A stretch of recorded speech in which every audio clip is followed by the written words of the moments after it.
Hello, everybody, and welcome to this week's podcast. So we are now season 5, episode 8. We are really building up the episodes of this season. If this is the first one that you've listened to, my name is Kim McIntyre, and you can usually find me hanging out in Instagram. This is season 5, so if you haven't listened to any of them before, I encourage you to go back. It's always everything about wellness and all the different layers and how that just shows up in our lives. This season, we have been talking about Tough Mudder because I'm doing a Tough Mudder in September. So we started off with everything about Tough Mudder. It's then kind of moved along. We've talked about the confidence to say yes. We've talked about our mental health and not comparing ourselves with anybody. And today it is my pleasure. I have got another guest. And so today we are going full in about Tough Mudder. So without further ado, we will invite Michelle. So hello, Michelle. Thank you so much for joining me today. No worries at all. Thank you for having me. I have been so looking forward to this conversation. I can't tell you. So I think there's loads that we can cover. So I want to just jump straight in and ask you, how many Tough Mudders have you done so far this year? As of yesterday, this year, as of yesterday, I have competed in 4 and volunteered at 4 and been a technical official at 2. Amazing. That's so good. And so that's just this year, which does sound quite a lot for people that don't do Tough Mudders. So how many Tough Mudders have you done altogether? I've done 31 full Tough Mudders.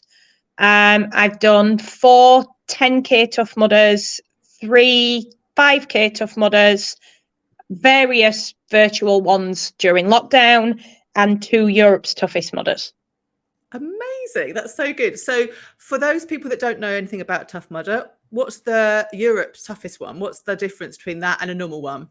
So a normal one will be around about 15K with anything between 25 and 33 obstacles. And the obstacles are not compulsory. You can choose which ones you do and don't want to do, dependent on your ability, your fears, etc., etc. Europe's Toughest Mudder is held during the night. It is a 12-hour event that starts at 8 p.m. and continues through until 8 a.m. All obstacles are compulsory, with some having penalties if you fail. It's a 5-mile course with 13 obstacles, and you basically just have to keep doing as many laps of the course as you can in the 12 hours until you run out of time.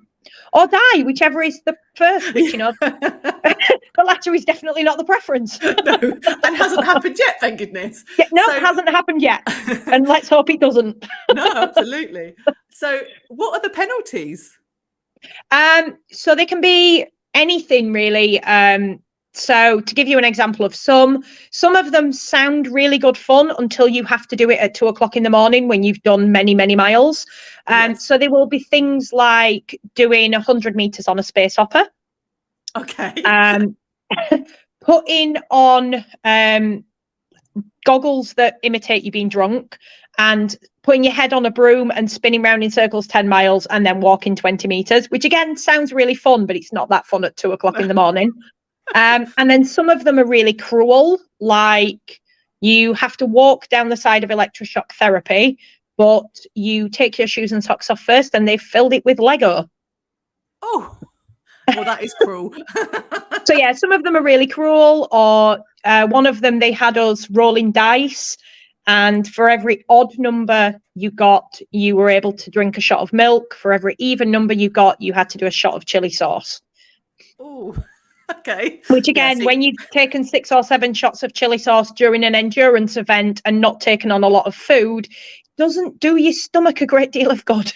No, I can imagine. That sounds horrible. Much better to do the obstacle. Yeah, unless you're an absolute nutcase like some of ours are and really seasoned professional, definitely stick to the normal Tough Mudders initially and only take on the more extreme ones when it's called Europe's Toughest for a reason. Yeah, absolutely. So whereabouts was the last Europe's Toughest that you did? The last one that I did was at the event in Northwest, which is Chelmondley Castle. near Malpas, which is kind of on the edge of Wales. Yeah. And so how many laps did you do in your 12 hours? In that one, I did 5 laps in the 12 hours. The one before was at Midlands, which is near Grantham, and I did 6 laps there. Oh, that's amazing. That makes me feel a little bit tired just thinking about it. I'm worrying Yeah, about I was doing very one tired lap. after. Very tired after. That's crazy, but fun, but crazy. Okay, so I don't really know I've got so many questions. I'm just trying to have a look at my list because I don't really know what to ask you first.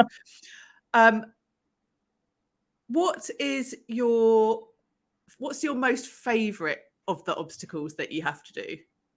My favourite obstacle by far is an obstacle called Mud Mile. Okay. It is basically a series of big mud mounds that are built up, followed by a big muddy ditch that they fill with water. And there'll be 5 or 6 in a row. And you climb up the muddy mile, slide down the other side into the water at the bottom, and then do it again. Okay.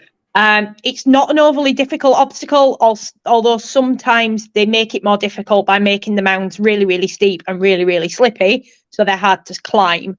But I actually find that makes it more fun because you're trying to climb up it and all you're doing is sliding back down it again. Yeah. They always have really good party music on there, and we go through it, we dance our way through it, we splash around in the muddy puddles like when you were a little kid. Use the mud mounds as slides, and it's just so much fun. We did it yesterday when we were out on course, and we had, I'm sure we'll come to it at the moment because it's an epic story, but at the time we had 6 new people with us who have never done a Tough Mudder before, and a few of us that have done quite a few, and it's been a long time since I laughed as much as we did in that obstacle. It's so much fun. Oh, that's amazing. I have to say, the more I learn about the Tough Mudder, the more I kind of look into it and follow people. For me, it's much more mindset than it is actually physical. And it does seem to be a lot about embracing your inner child and embracing the mud. Absolutely. Embrace the mud.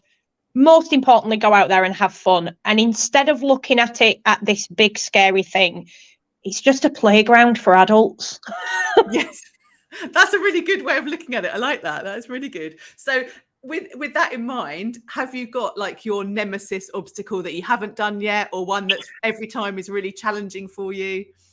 Absolutely. Funky Monkey. I'd like to say I hate the obstacle, but I don't. The obstacle hates me. It's probably one of the most challenging obstacles on course, and it's a physically demanding challenge. It doesn't bother me mentally. I have no issues trying it, but I am yet to complete it. You're going to ask me what it is, aren't you? I think I know. I think it's the one that you do the what's it? The like metal rings and you have to swing. Is that the one? Yeah. So it's built over a pit of water. Okay. It's probably about 15 feet above the water. And you start off by getting onto monkey bars, which are on an incline. So you work your way uphill on the monkey bars. Right. And then you move across to a series of wheels that spin. Okay. The first one spins horizontally, and then the next 2 spin vertically. And then you transition onto a bar and swing off onto a platform at the bottom. Okay. And you transition your way across it. It's always very wet and very slippy and very muddy because there's always been a lot of people on it before. So it's quite difficult to grip onto. Yeah. The bars are just sheer metal. So there's no grip on them. They get really, really slippy. And every time I've tried, I get so far along, lose my grip, fall off into the water at the bottom and swim my way across. So I don't dislike the obstacle. I actually really enjoy it. It's good fun. But it's definitely my nemesis and one that I am yet to complete. It's not my least favourite obstacle by any means, but it's definitely my nemesis. So how far along do you get? Do you get to the ones that are going in different directions? It differs every time. The furthest I've ever got is to the second wheel. Yep. And at the point where I let go of the first wheel to swing onto the second wheel, you're literally hanging by one hand for 1 second, and that hand slipped and I just dropped into the water below. So that's the furthest I've ever got. Yeah. Oh, amazing. And so you said it's not your least favourite. So which is your least favourite? My least favourite obstacle is Arctic enema. I hate it. Okay. I don't do well with cold. And again, it's not a difficult obstacle. I have no physical problem doing it. I just absolutely hate it. And is this the one that you slide down into the water? Yeah, you slide down a big drainage tube into a 12-yard skip, which is full of ice water that they try and keep around about 4 degrees. And then you have to duck. It's like a dunk wall. So there's a wall in the middle that comes right down to the top of the water. So you have to go underneath it and then come out the other side. And it's just so cold, it takes your breath away. And I'm one of those people. I am that person who is always hot, always. I'm always cold. I love the heat. It can be 40 degrees outside. Everybody else will be baking and I will be in my element. I love the heat. Not so good with the cold. Yeah, I feel you. I understand that. I'm not for cold. But yeah, that's the one I dislike the most. Oh gosh, yeah. It's interesting, isn't it? None of them, like you say, none of them are particularly hard. They all bring an element of something with them, though, don't they? For me, I think I'm not bothered about I am bothered about the mud. I've got to get over the mud. I'm not bothered about I'm not particularly bothered about water or crawling through things. My thing is the heights. I don't like heights. And so my challenge is to get up. It's Mudderhorn, isn't it? I think it's called. Yeah, the really tall Mudderhorn. one. Yeah. That's the one that's going to be, I really, really want to do it. And I'm going to give it my best shot. But I know that I'm going to cry probably all the way up and at the top. And God knows how I'm going to get down. But I'm going to give it my best go. I promise you that if I see you at Mudderhorn, I will come up with you and I will stay with you every step of the way. I'm sure we'll come to it at some point, but we had a very, very epic moment on Mudderhorn yesterday. But I've helped a lot of people over Mudderhorn. It's one a lot of people struggle with purely because it's 35 foot high. It's an A-frame cargo net, so it's not like you're on solid ground at 35 foot high. Yeah. So a lot of people do struggle with it, but we've taken a lot of time to get people over it. And we stay with them every step of the way. So again, It's an obstacle I absolutely love. I kind of I think my sense of self-preservation is a little bit broken. So I don't have a fear of heights. I don't have a fear of falling. I don't have a fear of confined spaces. I'm just like, yay, let's do it. I'm in. What daft things can we do today? But I will, if I'm there when you're there, I promise I will stay with you every step of the way and we will get you up and over it safely. Promise. Oh, that's amazing. That's amazing. Thank you very much. Well, I definitely hope I'll see you. I will be looking out for you. I have told Ben that he needs to come and bring you over. Even if we don't see you on course, he needs to bring you over to say hi. So I have already instructed Ben. Oh, that's good. And we're both actually volunteering. Graham and I are volunteering on the Friday night as well. So we're going to be around. So our paths will definitely cross. Absolutely. Okay, so one of the things that I want to talk to you about is community, because as I say, I've not even done this yet. And the Tough Mudder community is already out there saying, you can do this and we'll support you. And it's absolutely amazing. And I completely get why Ben does it. Can you tell me what the Tough Mudder community does for you and why you like it so much? Tough Mudder to me is the literal embodiment of life and the ups and downs that it brings along with it. It's the crap you have to wade through. It's the challenges that are in front of you that you need to get over to get to the next bit. It sucks at points, it's hard at points, and it has its amazing points. But the community are quite literally and figuratively, when you hear the challenge that anything is possible with the right people behind you, that is the community.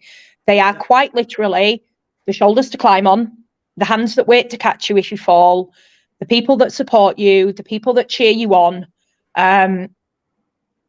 not just on course, but off course as well.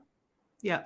And it is just one big family. And as much as I try and describe it, it's something that you have to have experienced to truly appreciate. But I've touched on it slightly, so I'll come to it because it's a massive example of the community. Was our experience yesterday. Yeah, please. Ben has probably told you that he's been part of a wheelchair team. He has, And yesterday we had a wheelchair team. We had a lady with us called B, who has quite complex neurodiverse conditions. If you can find a label, B has it. She's got Tourette's. She has very little use to no use of her legs. She has ADHD. She has autism. She has so many different conditions. And she wanted to do Tough Mudder with her charity that were raising money that support them, but she didn't think she could. So I showed her pictures of the wheelchair team that your son has done with us, to say, look, this is what the community can help you do. If you want to do it, I promise you I will get you a team together that will help you. I was the only person in that team that's ever met B, but the community came out in force to help her. And we did it. B has little to no use of her legs whatsoever. Yorkshire is an extremely hilly course. It's in the middle of the Yorkshire Dales, so it will give you an idea of the elevation. Yeah. And the terrain is very, very rough. We tied ropes to her chair and we towed her for the full 17-kilometre course. Yeah. She did all but 4 obstacles. And she was adamant. She also has a fear of heights, but she has, by this point, her legs had completely gone. Any use she had of her legs had completely gone. But all along, she kept saying, I really want to do Mudderhorn. I really want to do Mudderhorn. Now, how the hell do you get somebody over a 35-foot high A-frame cargo net that can't feel their legs? And in order just to get on Mudderhorn, there is a sheer wooden plank at the bottom that is probably about 9 foot high, with nothing to hold on to other than the top. So just getting her onto Mudderhorn was a challenge in itself. By this point, we were the last runners on course, so we had nobody other than ourselves to help us, other than the people that were still kicking around in the village. We got to Mudderhorn. We'd got harnesses on her and ropes on her and climbing equipment, which was how we intended to get her over. Is basically rock climbing style, harnessed to somebody else who was harnessed to the obstacle the whole way, and ropes to basically pull her through.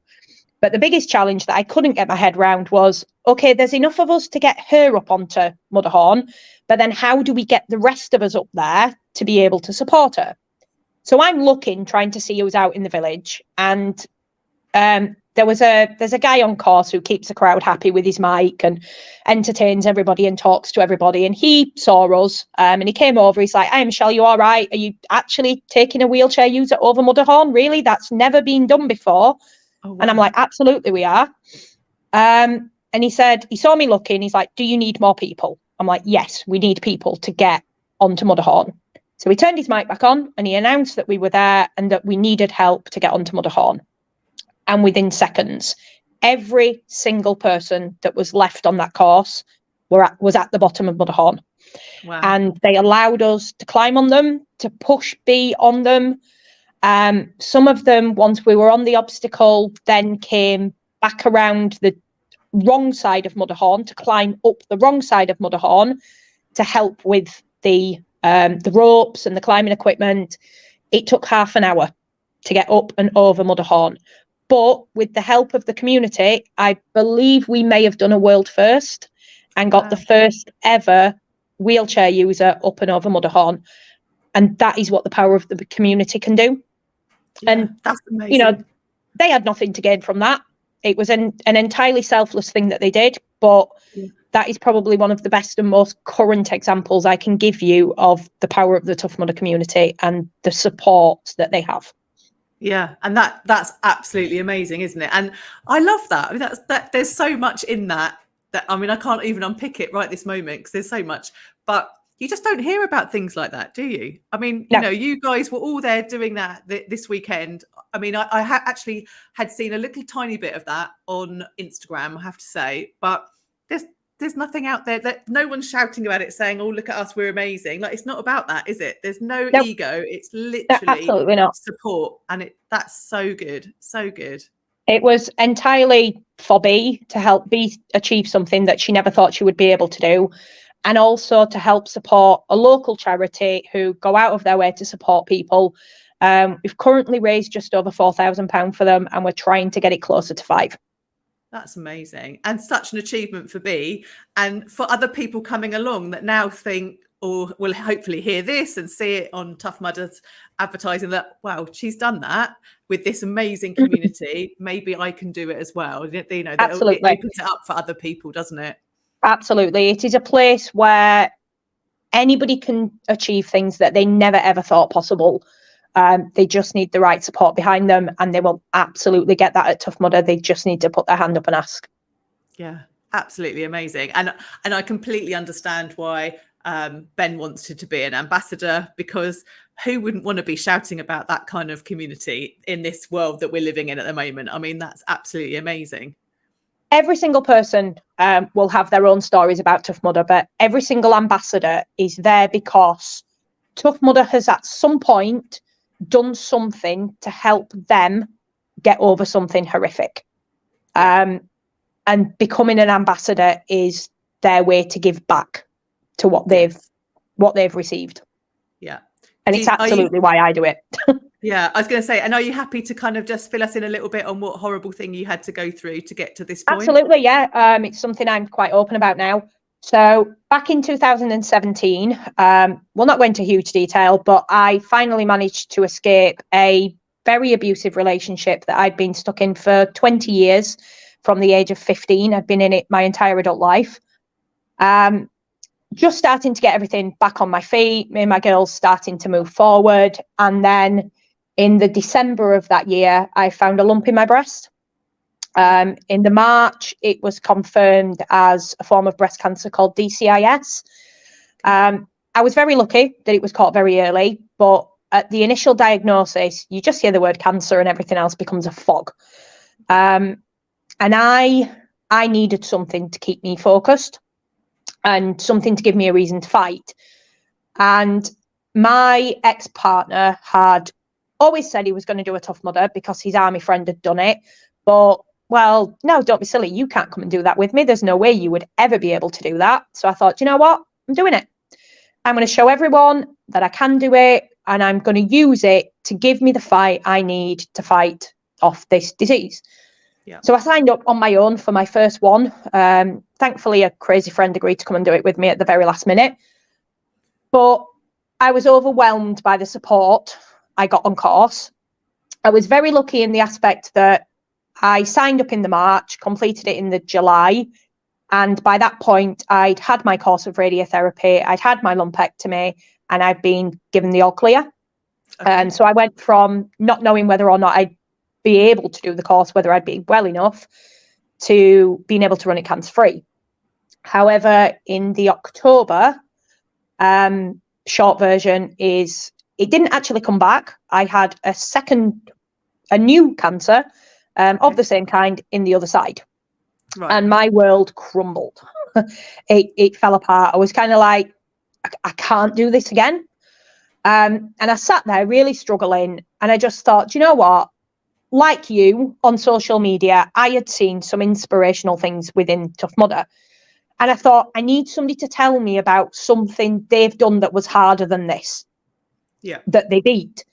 So I reached out to the Tough Mudder community, explained I'd had my secondary cancer diagnosis and that I needed a good news story.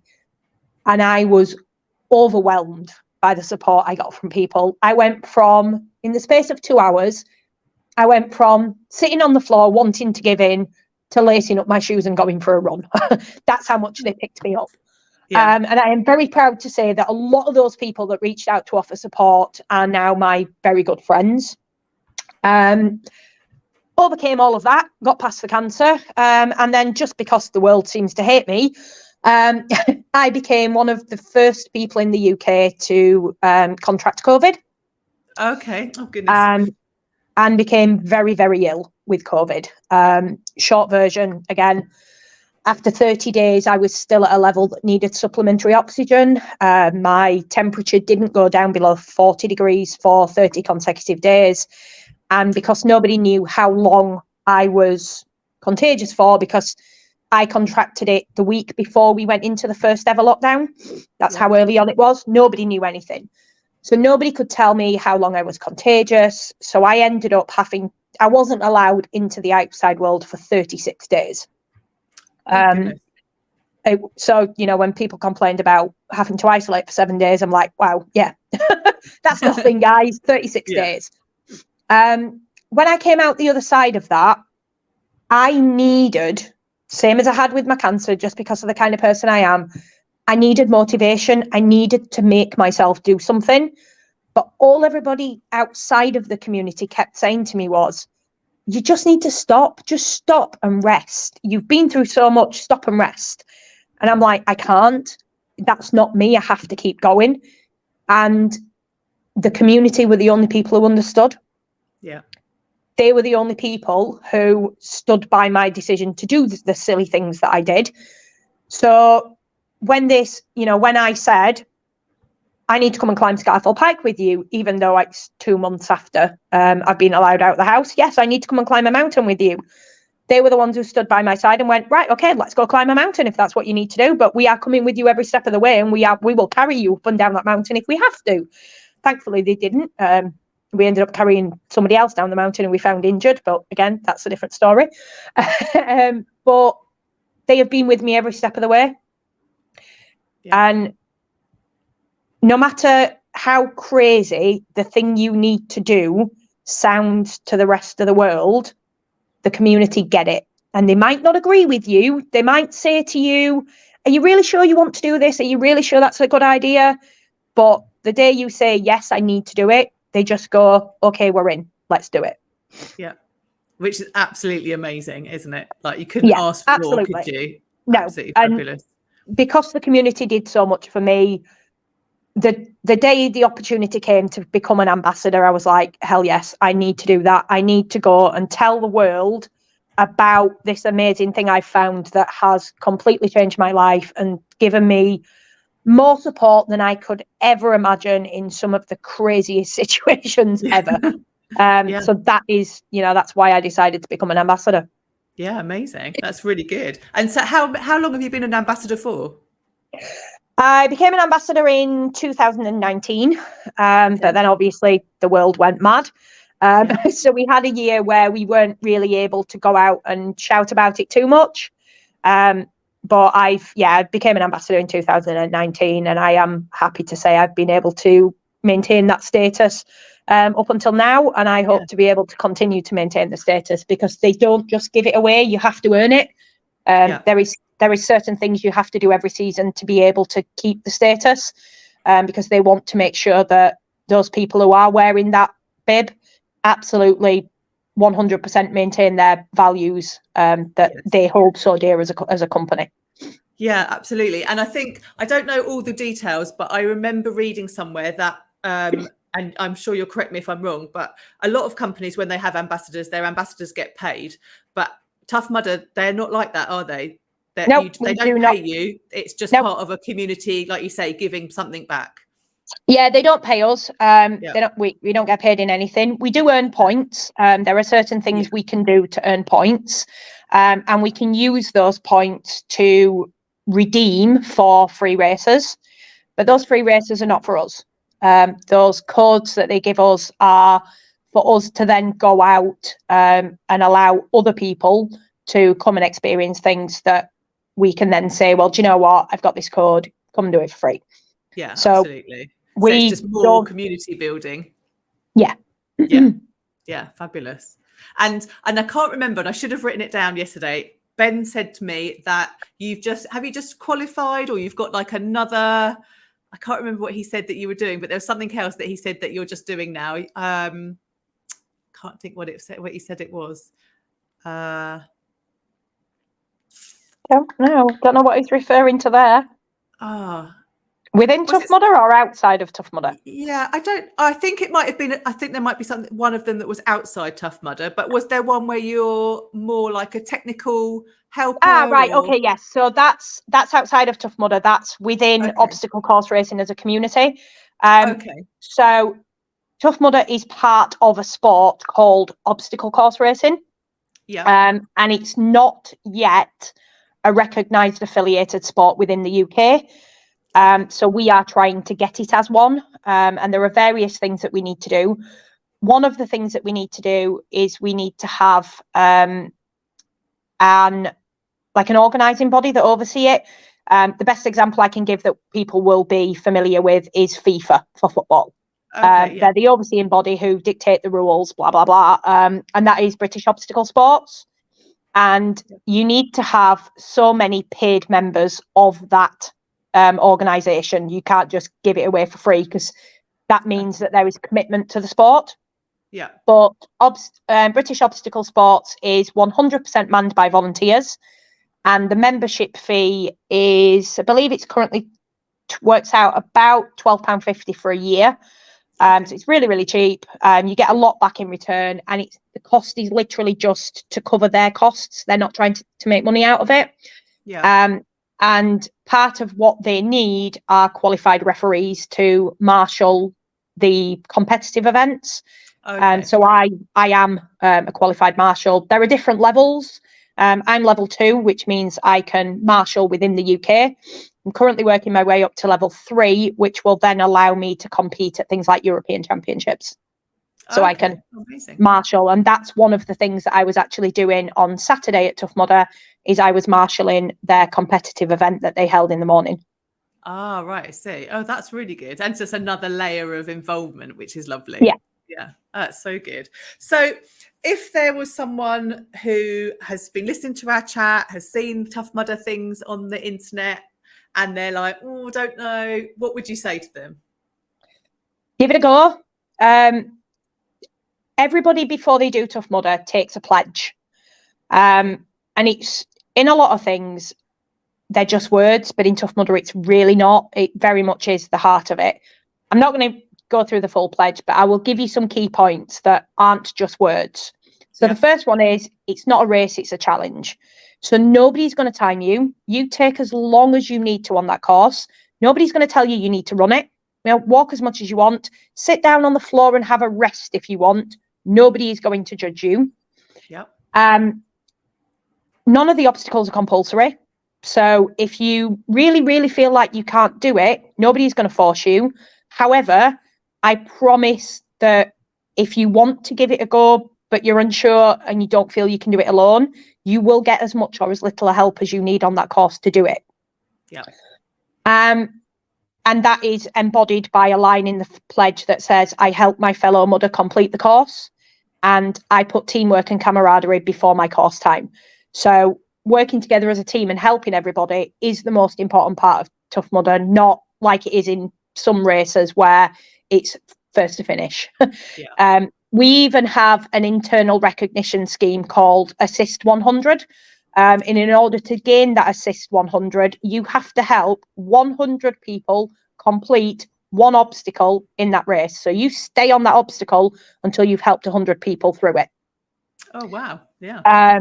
So, that kind of embodies what the teamwork and camaraderie is. And the last one is, I overcome all fears.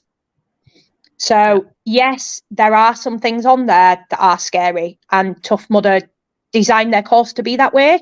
Not all of the obstacles are designed to be physically demanding. They are designed to play on fears and push you out of your comfort zone.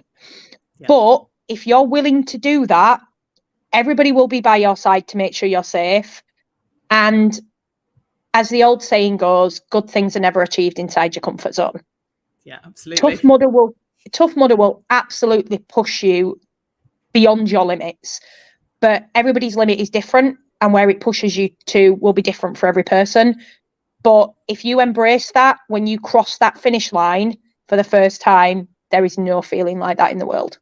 The amount of people who cross the finish line and then just collapse into the ground in a heap of tears because they are so overwhelmed by what they've actually just managed to achieve. Yeah. So, yes, you might be nervous, but give it a go, embrace it, get on board with the vibe and the atmosphere, let it carry you on.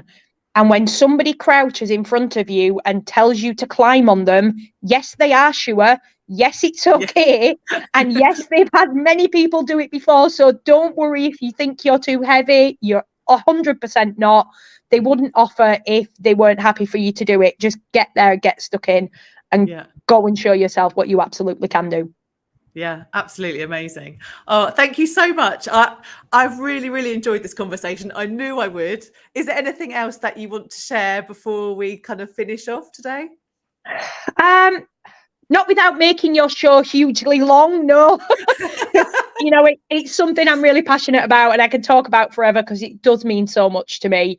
But I don't anybody think I'm not fit enough, because that doesn't exist in the world of Tough Mudder. As I said to you yesterday, B has no feelings in her leg and has numerous neurodiverse conditions.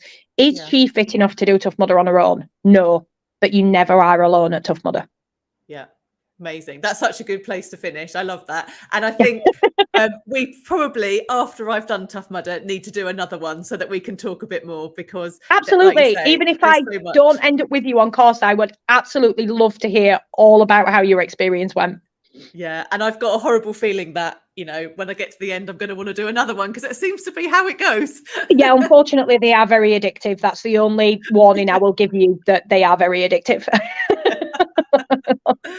Oh, that's brilliant. Oh, thank you so much, Michelle. So I'm going to say goodbye to you now, and then Okay. I will finish off the podcast. But I've really loved our conversation. Thank you so much. No worries at all. Thank you so much for having me. It's been great fun. Loved it. Thank you. Okay, so that was Michelle. I really hope you enjoyed listening to our conversation. I love that. And I know that we're going to speak again. I know there's more that we can talk about.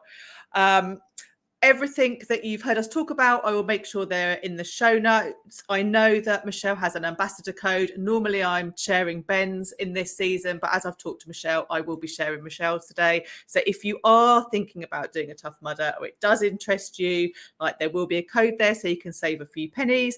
And I know that Michelle is on Instagram just like I am. So if you want to reach out to her, just like when I spoke to Ben, she absolutely will want to talk to you about Tough Mudder. You can see that. I'm sure you got that from her energy just from listening to us for the last half an hour. So thank you again for listening to the podcast, and I will see you next week.